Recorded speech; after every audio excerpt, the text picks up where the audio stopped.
Okay, so if we take a look at our questions, we already know what mistake Hagrid made.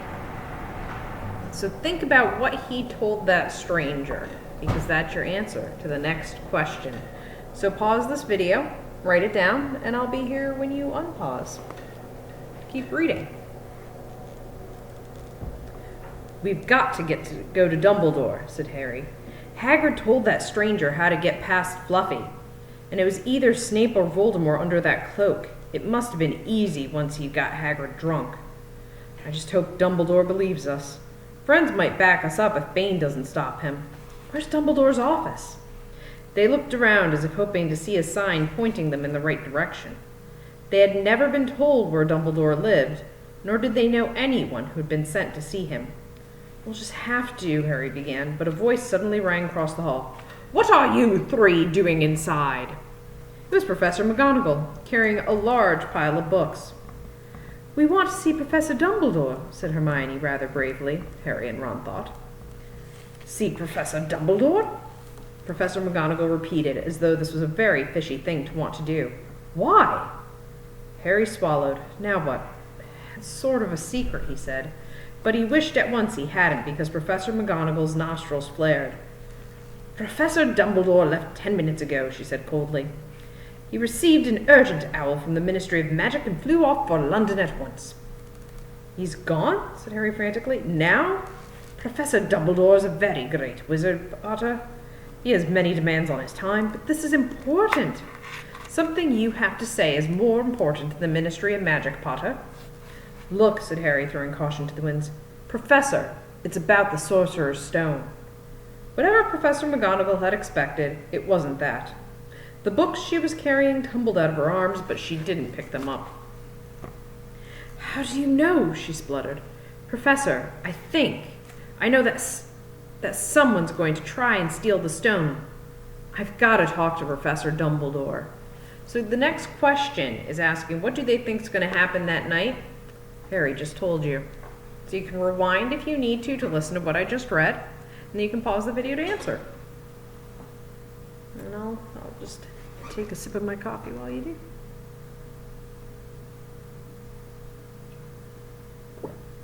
All right. She eyed him with a mixture of shock and suspicion. Professor Dumbledore will be back tomorrow, she said finally. I don't know how you found out about the stone, but rest assured, no one can possibly steal it. It's too well protected. But Professor, Potter, I know what I'm talking about, she said shortly. She bent down and gathered up the fallen books. I suggest you all go back outside and enjoy the sunshine. But they didn't. It's tonight, said Harry, once he was sure Professor McGonagall was out of earshot. Snape's going through the trap door tonight. He's found out everything he needs, and now he's got Dumbledore out of the way. He sent that note. I bet the Ministry of Magic will get a real shock when Dumbledore turns up. But what can we... Hermione gasped. Harry and Ron wheeled around. Snape was standing there. Good afternoon, he said smoothly. They stared at him. You shouldn't be inside on a day like this, he said with an odd, twisted smile. We were, Harry began, without any idea what he was going to say. You want to be more careful, said Snape. Hanging around like this, people will think you're up to something. And Gryffindor really can't afford to lose any more points, can it? Harry flushed. They turned to go outside, but Snape called them back. Be warned, Potter. Any more nighttime wanderings, and I will personally make sure you are expelled. Good day to you.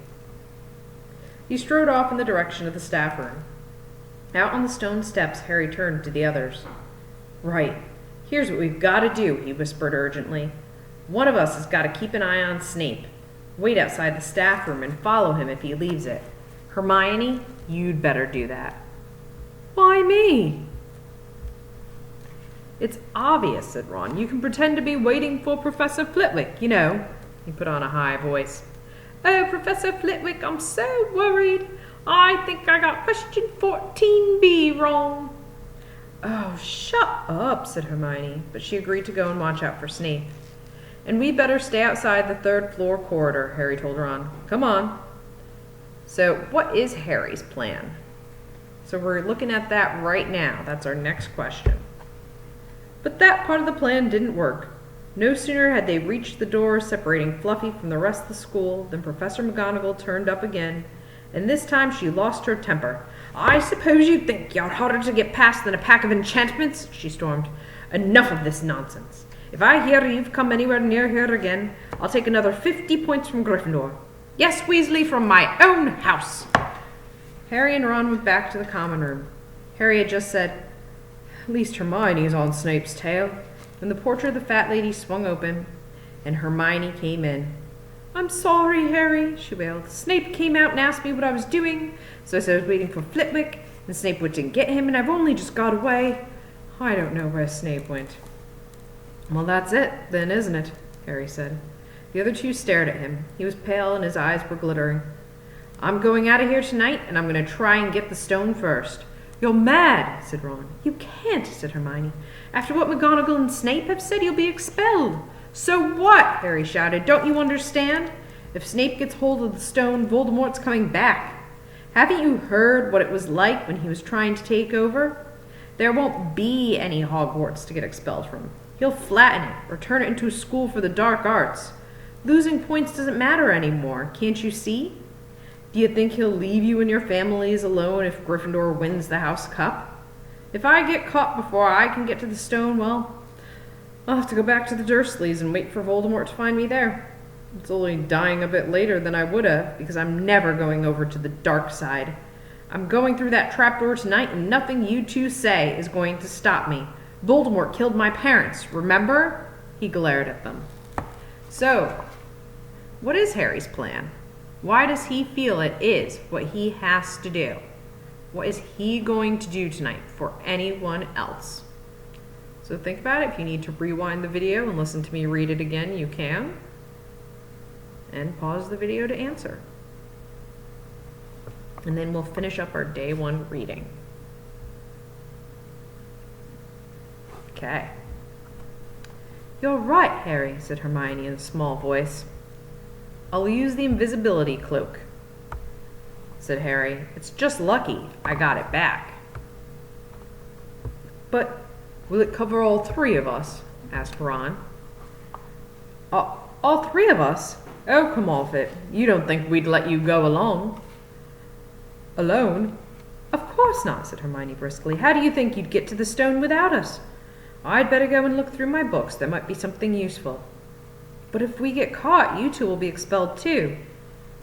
"Not if I can help it," said Hermione grimly. "Flitwick told me in secret that I got 112% on his exam. They're not throwing me out after that." All right, so that is the end of day 1's reading. The last question you have is on top of the next page in your packet. It's page 59. Do you think Ron and Hermione are good friends? And then tell me why you think they are. Think of what makes a good friend. All right, guys, I will see you tomorrow with more Harry Potter.